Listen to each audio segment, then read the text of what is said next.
두 번째 주제로 갈 텐데요. 또 하나의 큰 이슈로 넘어가 보도록 하겠습니다. 주제 같이 확인해 보시죠. 이상은 회장과 이명박 전 대통령, 큰형과 동생입니다. 이명박 전 대통령의 조카이자 지금 보셨던 이상은 회장의 아들인 이동영 씨의 통화 녹취 파일이 공개돼 파문이 일고 있습니다. 이 얘기를 좀 본격적으로 해봐야 될 것 같아요.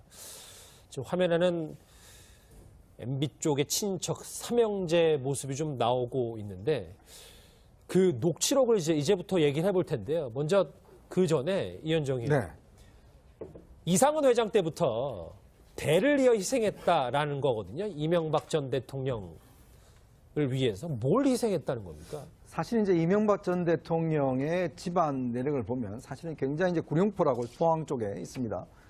굉장히 가난한 집안에서 태어났죠. 그래서 이제 집안이 어려웠는데 사실 당시에는 이상득 전 부의장, 국회 부의장이 이제 공부도 잘하고 해서 사실 그때 집안을 많이 밀어줬고. 근데 이명박 전 대통령은 당시에 이제 사실은 뭐 이 공부할 여력이 없어서 사실 아르바이트도 하고 뭐 여러 가지 힘들게 사실 공부를 해왔습니다. 그래서 이제 상고도 나왔었고요.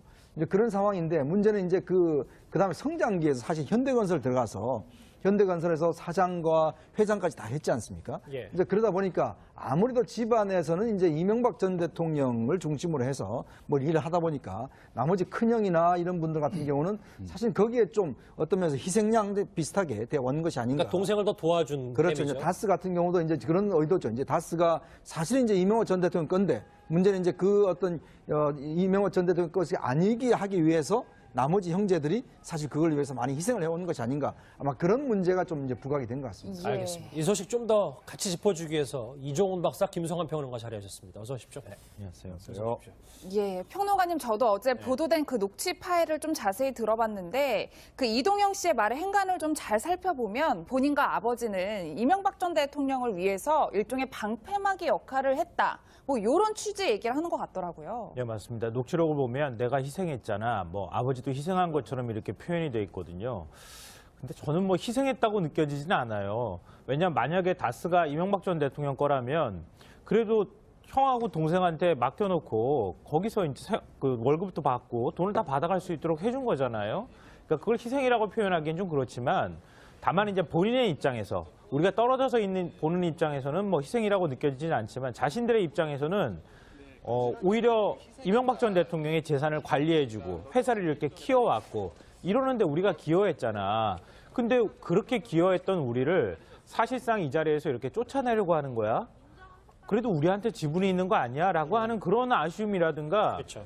그런 섭섭함 같은 게 저는 있을 수 있다고 봐요. 그게 이제 녹취 파일에 저희도 뭐 듣고 싶지만 일단 저 행간으로 봤을 땐 그게 핵심이죠. 네, 그러니까 그런 감정을 아마 뭐 가장 가깝다고 하는 사람한테 얘기를 하면서 자연스럽게 노출을 한 게 아닌가 싶은 생각이 듭니다. 알겠습니다. 어제 검찰 조사를 마치고 이동영 부사장이 이 녹취 파일에 대해서 이렇게 얘기했습니다. 같이 들어보시죠.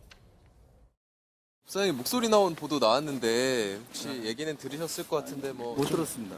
못 들으셨어요? 이게 부사장님이 직접 통화하신 내용인데 이제 이명박 전 대통령이 실소유주라는 취지의 뭐 이런 모르겠습니다. 전혀 모르겠어요. 네. 부사장님과 아버님께서 이제 회사를 위해서 좀 희생했다. 그리고 이제 이시영 씨가 회사의 실질적인 뭐 오너다 이런 식의 취지로 말씀하신 게 이제 보도가 쭉 나왔는데요. 전혀 모르겠습니다. 그건. 네. 근데 부사장님 목소리가 나온 거라서. 부사장님 그럼 불법사전 부정 혐의에 대해서는 조사 받으셨어요? 네, 성실히 임했습니다. 옆에 있는 취재진이 어떤 녹취록인지 다 설명을 해줬어요. 근데 일단 아니다라고 미소를 지면서 갔단 말이죠. 이종훈 박사님, 어떤 생각을 갖고 있는 걸까요? 그러니까 이 검찰 조사 들어가기 전에는 호기롭게 아버지 거다라고 이야기를 하고 들어갔잖아요. 그런데 나오니까 아버지 거 아니라는데요. 이거 이명박 전 대통령 거라고 당신이 이야기한 그런 취지의 녹취록이 나왔다라고 이야기하니까 약간 당황스러웠겠죠. 그래서 일단 저런 반응을 이제 보인 건데 이동영 씨가 지금 어떻게 보면 양자 선택의 기로에 지금 이제 놓여 있다라고 좀 봐요. 그러니까 이게 이상은 회장 거고 본인이 또 그 아들로서 사실은 뭐 이제 그 대를 이어서 만약에 그걸 경영해야 될 이런 상황이고 그게 맞다라고 전제를 한다면 비자금 조성과 관련해서도 본인이 다 책임을 져야 되는 거고요. 예. 그리고 본인이 처벌을 받아야 되는 겁니다. 자, 그런데 본인이 사실은 그 처벌을 안 받으려면 이거 우리 아버지 게 아니고 그러니까 나도 사실은 이 비자금 조성과 관련해서 직접적으로 개입된 바가 없습니다라고 이야기를 해야 되는 이런 상황인 거죠. 이게 좀 이제 그 기로에 좀 놓여 있는 그런 그 상황이라고 볼 수 있고, 이동영 씨가 사실은 이제 최근에 이제 김종백 씨, 그러니까 이상은 회장의 운전사 18년 동안 하셨던 분의 증언에 따르면 처음에 여기 이동영 씨가 그러니까 다스에 취업을 하게 되는 계기가 그러니까 비자금 관련해서 그러니까 골치를 썩고 있으니까 이명박 전 대통령하고 얘기를 해가지고 이명박 전 대통령이 그럼 네가 가서 해결해봐 이래가지고 2008년에 들어갔다는 거 아니겠어요?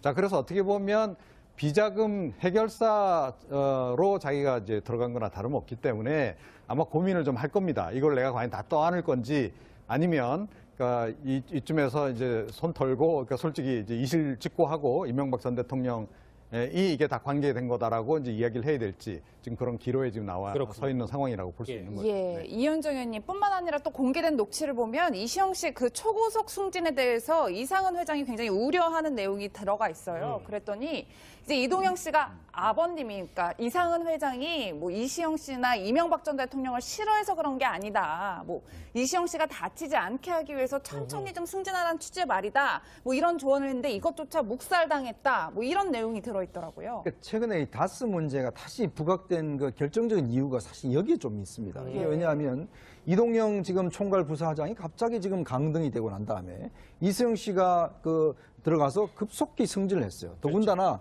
지금 원래 이제 자동차, 현대자동차 이제 그 협력업체 아니겠습니까? 하청업체인데 문제는 자동차 회사를 세우게 되면 이게 같이 이제 공장이 따라갑니다. 근데 현대자동차가 지금 이제 중국 쪽에다가 많이 진출하니까 중국 쪽에도 마찬가지로 다스가 설립이 됐어요. 근데 그걸 지금 전부 다 이시영 씨가 지금 맡고 있는 상황이에요. 만약에 정상적으로 한다면 당연히 이동영 총괄 부사장이 본인이 맡아야 되는데 그렇죠. 예. 문제는 이명박 대통령 퇴임 이후에 이시영 씨에 대한 이 다스 쪽에서 굉장히 급속한 승진이 있었다는 것이고 예. 또 나름대로 중국 쪽에도 많은 이제 업체를 맡아왔다는 것이거든요. 예. 아마 이제 그런 노력. 지금 왜냐하면 이제 어떤 면에서 보면 이게 이제 이것 때문에 사실은 이거 지금 다스를 승계하려고 하는 거 아닌가? 이제 예를 들어서 이시영 씨한테 그냥 바로 넘기려고 하는 거 아닌가? 왜냐하면 이게 지금 대주주는 지금 보면은 이상은 씨가 대주주잖아요.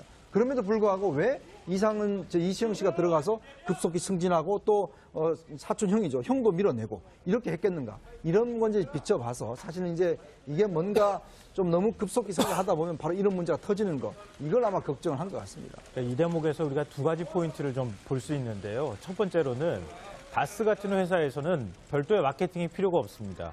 왜냐하면 주로 현대에다 납품하기 때문에 물론 이제 폭스바겐이나 다른 회사에 납품하려고 준비 중이라는 얘기가 있지만 예. 그래도 주로 다 납품은 현대에다 하는 거거든요. 예. 그러면 이런 회사에서 가장 중요한 자리는 돈을 만지는 자리입니다. 지금 이시영 씨가 간 게 그 총괄 부사장이라고 하는 자리가 돈을 만지는 자리입니다. 회계 재무를 담당하는 자리거든요. 그걸 그 핵심적인 자리에서 이동영 씨를 밀어내고 이시영 씨가 들어갔다는 거예요. 이거는 회사 운영에 있어서 굉장히 상징성이 있는 것들을 보여주는 거고요. 또 하나는 지금 이시영 씨가 그 입사하고 난 다음에 4년 만에 전무로 승진하고 사실상 임원이 된 거잖아요. 그리고 이제 이 현재 중국 법인부터 시작해서 본격적으로 본인이 대표 체제로 들어가는 회사들이 생겨났는데 예. 우리나라 재벌경제연구소에서 경제개혁연구소에서 우리나라 재벌들의 그 후계자들이 들어가가지고 몇 년 만에 임원을 승진을 했는지 조사한 자료가 있는데 6년 만에 승진합니다. 예. 6년 만에 임원이 되고요. 14년 만에 사장이 됩니다. 근데 지금 대주주는 그 이상원 회장인데 이상원 회장의 실질적인 후계자라고 하는 이동영 씨는 밀려나고 오히려 그 조카라고 하는 이시영 씨는 회사에 들어간 지 4년 만에 전무가 됩니다. 그리고 이시영 씨가 밀려나고 이동영 씨가 밀려나고 이시영 씨가 실질적인 사주 역할처럼 이렇게 된다고 하는 거는 일반적으로 우리나라의 재벌에서도 이루어지지 않고 있는 일들이 다스에서 벌어지고 있다 이렇게 봐야 될 것 같습니다. 그러니까 화면 보실게요 한번. 그러니까 큰형이랑 동생이 있는데 그들의 아들들이 이 다스 지분을 갖고 여러 가지 얘기들이 나와서 특히 이제 퇴임 이후에 그러니까 이 다스 얘기가 더 불거지고 이명박 전 대통령과 여러 가지 수사와 더 연관이 되는 거고. 이종훈 박사님 이게 맞는 거잖아요. 그러니까 이게 이제 조만간 제가 보건대는 사촌 간의 전쟁으로 이게 비화가 될 것 같아요. 그러니까 어찌됐건 법적으로 공식적으로는 이상은 회장이 대주주로 돼 있단 말이죠. 그러니까 실소유주 논란에도 불구하고 그리고 이동영 씨가 어제 검찰 조사 들어가면서 아버지 거다라고 이야기한 배경에는 아마 약간 욕심도 좀 나는 것 같아요. 이게 이제 이명박 전 대통령 거라 하더라도 설령 그러니까 법적으로는 아버지가 대주주니까 그냥 이걸 그냥 굳히기 들어가서 내가 그냥 인계받겠다라고 하는 생각도 상당히 있었던 게 아닌가 이런 생각이 좀 들고요. 예. 그런데 녹취록 내용을 보게 되면 이 소유주가 실소유주가 누군가가 명백해지죠. 그러니까 이동영 씨가 아버지가 회장인데 대주주고 회장인데 왜 그 이시영 지금 부사장이 저렇게 급속 승진하는 것을 인정을 하며 용인을 하며 오히려 속도에 대해서만 문제를 삼지 승진하는 것 자체에 대해서는 문제를 삼지 않는가. 알겠습니다. 자, 이건 실제로 내막적으로 보면 거의 사실은 이번 그 녹취록을 통해서도 이명박 전 대통령이 실소유자의 이미 사실상 드러난 거나 다름없다라고 생각을 합니다. 예. 예, 이현정 의원이 이런 와중에 사실 이명박 전 대통령의 사명제에 대한 관심이 굉장히 뜨거운데 둘째 형이죠. 이상득 전 의원에 대해서는 잘 알려져 있어요. 이번을 통해서 이상은 회장에 대해서도 잘 알려져 있는데 도대체 어떤 인물이길래 뭐 본인이 희생한다는 얘기까지 막내 동생을 위해 희생을 한다? 저희가 어떤 정도 역할을 했다라고 봐야 되나요? 아마 이제 그 집안에서는 이제 이상득 전 부의장은 이제 코롱에 들어가서 사실 임원까지 했죠. 그리고 이제 국회에 또 원인을 했고, 또 이제 이명박 전 대통령은 나름대로 또 이제 그 본인이 고려대학교를 가서 또 현대건설에 취직해서 현대건설 사장까지 했지 않습니까? 회장까지 했고. 근데 이제 지금 이상은 회장은 특별히 어떤 일이 한 게 없습니다. 그러다 보니까 지금 어떤 면에서 보면 이상은 회장 같은 경우는 이제 희생했다는 이야기 나오는 것도 보면 뭔가 좀 이름을 빌려주는 이제 이런 어떤 역할들. 왜냐하면 지금 증언에 따르면 사실은 이제 사주임에도 불구하고, 왜냐하면 주식을 48% 가지고 있어요. 예. 일대 주주입니다. 자, 그럼에도 불구하고 회사에 거의 나오지 않았다는 것. 그리고 또 실제로 법인카드도 없었다는 것. 그리고 씀씀이도 보면 한 달에 한 500만 원 정도만 이렇게 받아서 썼다는 거. 그다음에 예를 들어서 돈을 좀 쓰려고 그러면 거기는 사장한테 결제를 받아야 됐다는 거. 이런 게 지금 현재 증언들이 좀 나오고 있잖아요. 그런 걸로 비춰보면 실제 이상은 회장이 가지고 있다는 땅을 보면 실제 또 뭐 움직일 수 없게 돼 있다든지, 실제 이제 본인이 사실은 대주주임에서도 불구하고 전혀 대주주답지 않는 그런 이제 여러 가지 행동을 보였기 때문에, 그래서 이제 이 문제가 불거진 거죠. 결국은 이상은 회장은 본인 이름만 빌려준 거 아니냐. 실제 소유주는 다른 사람인데, 아마 이제 그런 의혹 때문에 이제 이상은 회장에 대한 관심이 집중되는 것 같습니다. 여러 가지 정황들은 의문스러운 부분이 충분히 있고, 특히 어제 녹취 파일까지 공개되면서 이 다스 소유에 대한 이 옥신각신 갑론을박이 뜨거워지고 있는데, 그럼에도 불구하고 어제 이동영 부사장은 이렇게 얘기했습니다. 같이 들어보시죠. 다스는 과연 누구 거라고 생각하십니까? 그건 뭐 당연히 뭐 저희 아버님이 지분이 있으니까 저는 그렇게 생각하고 있고요. 일단 들어가서 성실히 임하겠습니다. 아버지가 월급 사장이라는 녹취록 나왔잖아요. 네네네. 다스 이명박 전 대통령. 아닙니다. 죄송합니다. 2008년 2월에 그때 MB가 네네네. 전체 들어가서 일하라고 했던데 그 말씀에 대해서 성실히 임하겠습니다. 죄송합니다. 예, 뭐 평론가님 지금은 다스는 아버지의 것이다라고 이야기하고 있고, 뭐 어제 15시간에 걸친 검찰 조사도 받았잖아요. 앞으로 유의미한 증언을 내놓으면서 입을 열 가능성이 있을까요? 그래서 이건 검찰이 어떻게 하느냐에 따라 달린 문제라고 봐요. 그래서 지금 이동용 씨와 관련돼 있는 뭐 회사 자금을 빼돌려서 본인이 갖고 있는 일종의 이제 관계사라고 하는 하청업체에 뭐 빼돌렸다 이런 얘기도 나오고 있고, 예. 보철업자한테 뭐 돈을 받았다더라, 뭐 여러 가지 이제 돈을 받은 정황들이 드러나고 있는데요. 그러니까 이동영 씨를 어떻게 검찰이 압박해 들어가느냐에 따라서 사실 뭐 이명박 전 대통령이 이 회사를 가지고 있는 실질적인 사주였다 그러면 이동영 씨가 이 모든 것들을 다 덮었을 수는 없잖아요. 예. 그러니까 지금 가장 핵심적인 내용이 될 만한 거라고 볼 수 있는 BBK 같은 경우에도 회사 자금 140억 원이 어떻게 해서 다시 회수가 돼서 들어갔는지도 그렇고, 지금 120억 원 횡령 의혹이 나오고 있는데 이것도 그러면 어떻게 횡령이 됐는지 이런 것들까지 사실은 다 책임지면은 이동용 씨한테 굉장히 나중에 가가지고 중한 형벌이 내려질 가능성이 있거든요. 그러니까 이동영 씨가 이런 부분에 있어서 도저히 꼼짝도 못할 만한 증거를 검찰이 들이대고, 과연 다수는 누구 거냐 이렇게 다시 질문을 던졌을 때 그때서야 이동영 씨가 얘기할 수 있지 않을까, 뭐 이런 생각이 듭니다. 예. 근데 그 이상은 씨가요, 그러니까 늘 이제까지 그 검찰 수사 과정에서 또 특검 수사 과정에서 이렇게 약간 수사에서 약간 벗어나 있었어요. 시선 밖으로 벗어나 있었고, 그냥은요? 수사 대상이 아니었었거든요. 예. 그런데 사실은 이 이상은 씨의 재산 형성 과정을 잘 추적을 하면 모든 게 다 드러난다라고 저는 봅니다. 예. 그러니까 이상은 회장이 원래 재산도 별로 없고 그야말로 아파트 관리비도 못 내던 사람이 어느 날 갑자기 도곡땅의 그 비싼 땅의 소유주가 됩니다. 김재정 씨하고 같이. 자, 그리고 2년 뒤에, 85년에 사가지고 87년, 2년 만에 247억이라고 하는 시세 차익을 남기고 이걸 팔아요. 예. 자, 그러더니 그 자금이 이제 다스로 들어가서 다스 운영이 되면서 또 다스의 최대 주주가 되는 겁니다. 자, 돈이 없던 사람이 갑자기 이렇게, 그러니까 속된 말로 떼부자가 되는 이 과정을, 재산 과정을 잘 추적을 해보면 이게 결국 이명박 전 대통령의 의 이름을 빌려주게 되는 그 과정하고 이게 연결이 바로 된다는 거예요. 그래서 이번 그 검찰 수사 과정에서 이렇게 이동영 부사장에 대해서 이제 수사도 필요하지만 예. 저는 이시영 그러니까 이상은 이상은 회장에 대한 그 검찰의 좀 더 자세한 조사, 특히 재산 그 형성 과정에 대한 조사가 필수적으로 뒤따라줘야 한다라고 저는 생각을 합니다. 예, 이현정 의원님, 뭐 이 검찰 조사에 대해서 좀 마무리를 해보면 이동영 부사장이 입을 여는 건 이제 검찰에게 달려 있다라고 말씀해 주셨는데 오늘 오전에 다스 뭐 본사 관계사 압수수색 들어갔단 말이에요. 자료 확보하고 이동영 부사장 다시 불러서 얘기를 들어보면 좀 더 다른 얘기가 나올 가능성도 있을 것 같아요. 일단 그래서 지금 이제 아마 이동영 부사장과 이제 좀 이제 인척들 이걸로 집중을 좀 하고 있는 것 같아요, 검찰이. 왜냐하면 이제 아까도 말씀하셨지만 이 다스의 어떤 실체를 알려면 실적으로 이제 그 인척들이 가장 잘 알지 않겠습니까? 예. 특히 이제 이 돌아가신 김재정 전 그 사장 같은 경우에 이제 사실은 김윤옥 여사의 동생이잖아요. 예. 근데 지금 거기가 이제 2대 주주인데.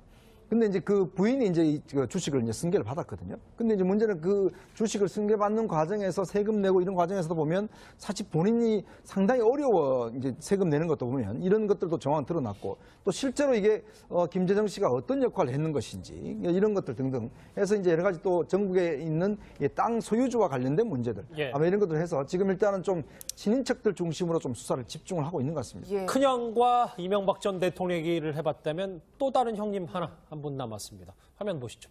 이상득 전 의원입니다. 호흡곤란으로 어제 중환자실에 입원했던 저희 채널의 단독 보도로 좀 소개를 해드렸었는데 일단 삼족을 멸하는 분위기다. 이상득 전 의원 측은 이렇게 얘기를 하고 있어요.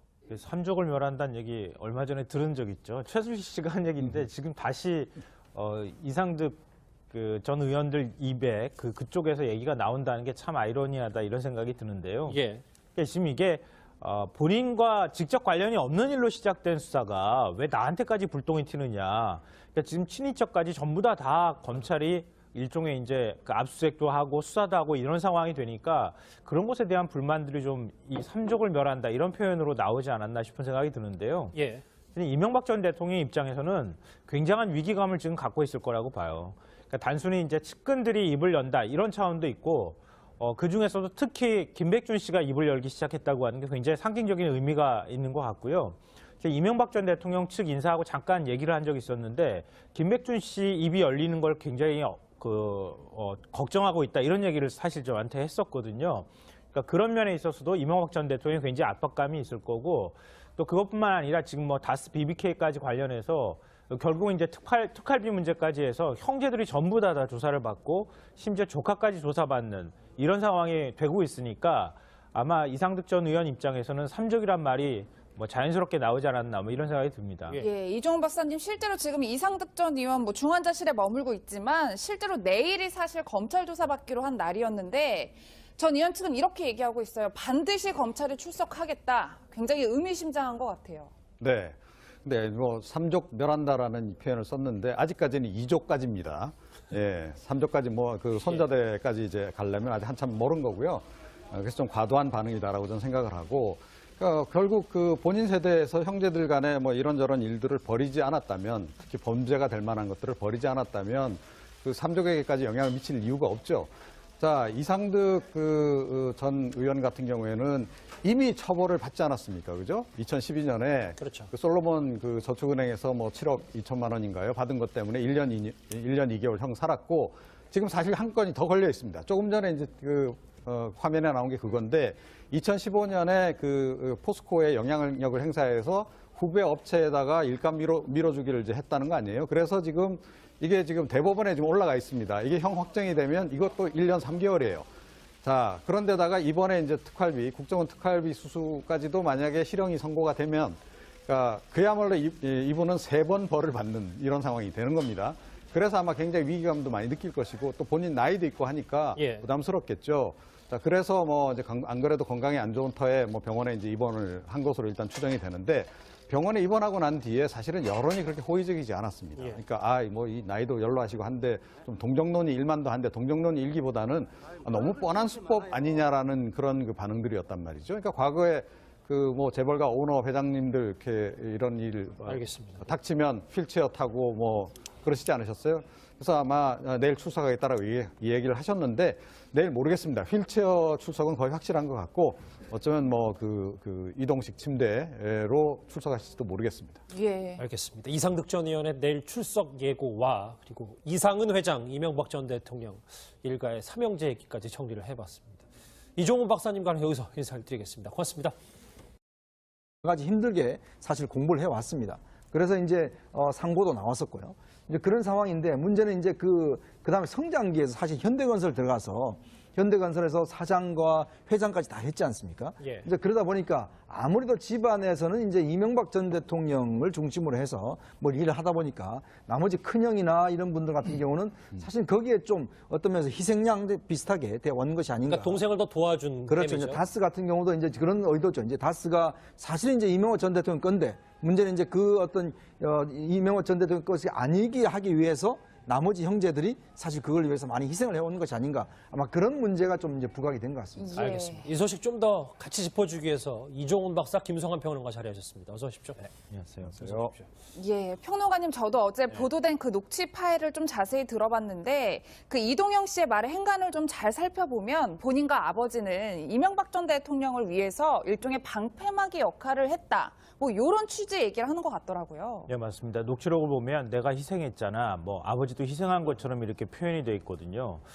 근데 저는 뭐 희생했다고 느껴지지는 않아요. 왜냐하면 만약에 다스가 이명박 전 자, 그런데 본인이 사실은 그 처벌을 안 받으려면 이거 우리 아버지 게 아니고 그러니까 나도 사실은 이 비자금 조성과 관련해서 직접적으로 개입된 바가 없습니다라고 이야기를 해야 되는 이런 상황인 거죠.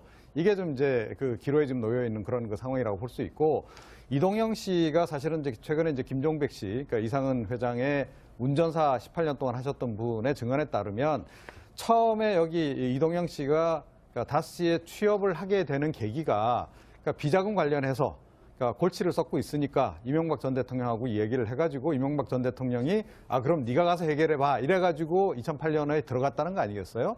자, 그래서 어떻게 보면 비자금 해결사로 자기가 이제 들어간 거나 다름없기 때문에 아마 고민을 좀 할 겁니다. 이걸 내가 과연 다 떠안을 건지 아니면 그러니까 이쯤에서 이제 손 털고 그러니까 솔직히 이제 이실 직고하고 이명박 전 대통령이 이게 다 관계된 거다라고 이제 이야기를 해야 될지 지금 그런 기로에 지금 서 있는 상황이라고 볼 수 있는 거죠. 예, 네. 이현정 의원님뿐만 아니라 또 공개된 녹취를 보면 이시영 씨 그 초고속 승진에 대해서 이상은 회장이 굉장히 우려하는 내용이 들어가 있어요. 그랬더니 이제 이동영 씨가 아버님께서 이제 회사를 위해서 좀 희생했다. 그리고 이제 이시영 씨가 회사의 실질적인 뭐 오너다 이런 식의 취지로 말씀하신 게 이제 보도가 좀 나왔는데요. 전혀 모르겠습니다. 그건. 네. 근데 부사의 목소리가 나온 거라서.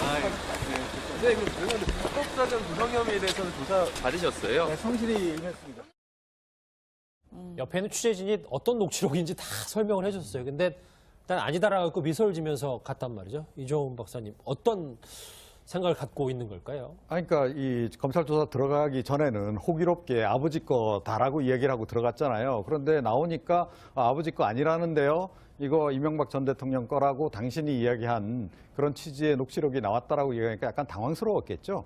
그래서 일단 저런 반응을 이제 보인 건데 이동영 씨가 지금 어떻게 보면 양자 선택의 기로에 지금 이제 놓여 있다라고 좀 봐요. 그러니까 이게 이상은 회장 거고 본인이 또 그 아들로서 사실은 뭐 이제 그 대를 이어서 만약에 그걸 경영해야 될 이런 상황이고 그게 맞다라고 전제를 한다면 비자금 조성과 관련해서도 본인이 다 책임을 져야 되는 거고요. 예. 그리고 본인이 처벌을 받아야 되는 겁니다. 대통령 거라면 그래도 형하고 동생한테 맡겨놓고 거기서 이제 그 월급도 받고 돈을 다 받아갈 수 있도록 해준 거잖아요.